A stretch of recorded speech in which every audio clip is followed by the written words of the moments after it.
ಮಕರ ಸಂಕ್ರಾಂತಿಯು ಸುಗ್ಗಿಯ ಹಬ್ಬವಾಗಿದ್ದು, ಇದನ್ನು ದೇಶಾದ್ಯಂತ ವಿವಿಧ ಹೆಸರುಗಳೊಂದಿಗೆ ಆಚರಿಸಲಾಗುತ್ತದೆ.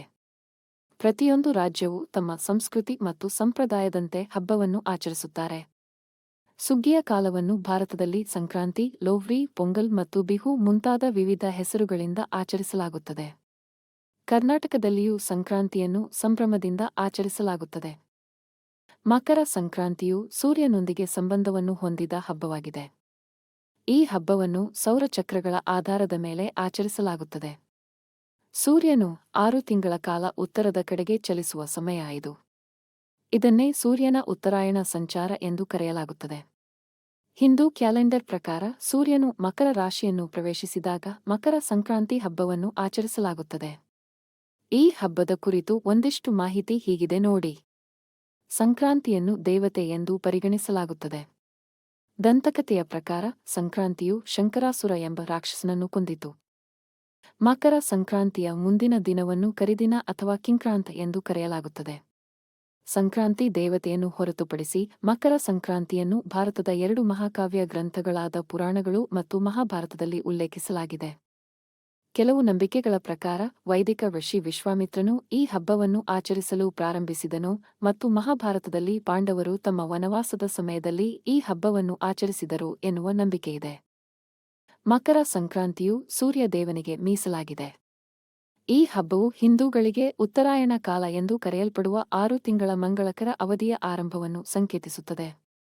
ಇದು ಆಧ್ಯಾತ್ಮಿಕ ಆಚರಣೆಗಳಿಗೆ ಮಹತ್ವದ ಅವಧಿ ಎಂದು ಪರಿಗಣಿಸಲಾಗಿದೆ.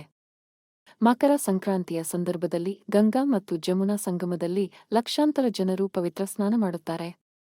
ಈ ಪವಿತ್ರ ಸ್ನಾನವು ಜನ್ಮಜನ್ಮಗಳ ಪಾಪಗಳನ್ನು ಕಳೆಯುತ್ತದೆ ಎನ್ನುವ ನಂಬಿಕೆಯಿದೆ. ಜನರು ತಮ್ಮ ಪ್ರಾರ್ಥನೆಗಳನ್ನು ಸೂರ್ಯ ದೇವರಿಗೆ ಸಲ್ಲಿಸುತ್ತಾರೆ. ಮಕರ ಸಂಕ್ರಾಂತಿ ದಿನದಂದು ಮುಂಜಾನೆ ಬೇಗ ಎದ್ದು ಪವಿತ್ರ ನದಿಗಳಲ್ಲಿ ಸ್ನಾನ ಮಾಡಬೇಕು. ಒಂದು ವೇಳೆ ಪವಿತ್ರ ನದಿ ಸ್ನಾನ ಮಾಡಲು ಸಾಧ್ಯವಾಗದೇ ಇದ್ದರೆ ಮನೆಯಲ್ಲೇ ಸ್ನಾನ ಮಾಡುವ ನೀರಿಗೆ ಗೋಮೂತ್ರ ಅಥವಾ ಗಂಗಾಜಲ ಬೆರೆಸಿ ಸ್ನಾನ ಮಾಡಬಹುದು. ಮನೆಯ ಮಹಿಳೆಯರು ಶುದ್ಧರಾದ ಬಳಿಕ ಮನೆಯ ಅಂಗಳದಲ್ಲಿ ರಂಗೋಲಿಯಲ್ಲಿ ಹಾಕಬೇಕು. ನಂತರ ಸೂರ್ಯ ದೇವನಿಗೆ ಅರ್ಘ್ಯವನ್ನು ಅರ್ಪಿಸಿ ಪೂಜೆಯನ್ನು ಮಾಡಬೇಕು. ಈ ದಿನ ಶನಿ ದೇವನನ್ನು ಪೂಜಿಸುವುದು ಕೂಡ ಮಂಗಳಕರವಾಗಿರುತ್ತದೆ. ಈ ದಿನ ಪೂಜೆಯ ನಂತರ ನಿಮ್ಮ ಸಾಮರ್ಥ್ಯಕ್ಕೆ ಅನುಗುಣವಾಗಿ ದಾನವನ್ನು ಮಾಡಬೇಕು. ಮಕರ ಸಂಕ್ರಾಂತಿಯ ದಿನದಂದು ಎಳ್ಳು ಮತ್ತು ಬೆಲ್ಲಕ್ಕೆ ಹೆಚ್ಚಿನ ಮಹತ್ವವಿದೆ. ಆದುದರಿಂದ ಇದನ್ನು ತಿಲ ಸಂಕ್ರಾಂತಿ ಎಂದು ಕರೆಯುತ್ತಾರೆ. ಮಕರ ಸಂಕ್ರಾಂತಿಯ ದಿನ ಬೆಲ್ಲ, ಎಳ್ಳು ತಿನ್ನುವುದಲ್ಲದೆ ನೀರಿನಲ್ಲಿ ಎಳ್ಳು ಸೇರಿಸಿ ಸ್ನಾನ ಮಾಡುತ್ತಾರೆ. ಈ ದಿನ ಎಳ್ಳು, ಬೆಲ್ಲವನ್ನು ಪರಸ್ಪರ ಹಂಚುವ ಮೂಲಕ ಹಬ್ಬದ ಖುಷಿಯನ್ನು ಸಂಭ್ರಮಿಸಲಾಗುತ್ತದೆ.